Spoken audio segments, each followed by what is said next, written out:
Leviticus chapter 18, verse 18 warns not to take your wife's sister as a rival wife and have sexual relations with her while your first wife is living.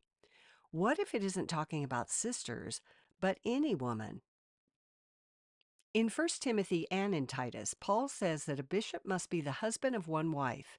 In First Corinthians, Paul writes, "Let every man have his own wife, and let every woman have her own husband." And in Ephesians, Paul says that a man is to be joined to his wife, echoing what was written in Genesis. Across Paul's writings, marriage is consistently treated as monogamous by default, with no indication that a plural marriage would be acceptable in the Christian church.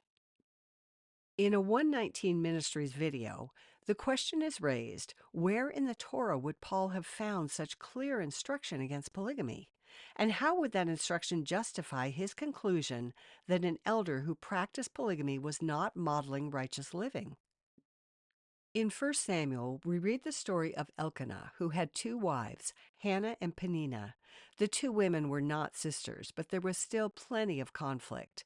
That's important because Leviticus 18:18 warns against taking another woman who would become a rival. Elkanah's family, like Abraham's, shows what that looks like. Even when the wives aren't sisters, polygamy still produces rivalry, pain, and injustice. Instead of forbidding marriage to two sisters, Leviticus 18:18 may forbid marriage to two women.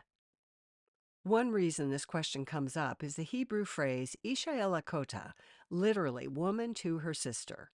When these words are used together, they function more like an idiom than a literal description.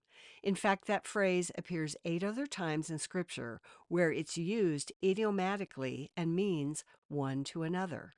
So instead of talking about two sisters, the passage is talking about two women.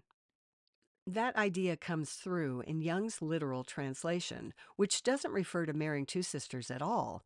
It's about taking another woman who would inevitably become a rival.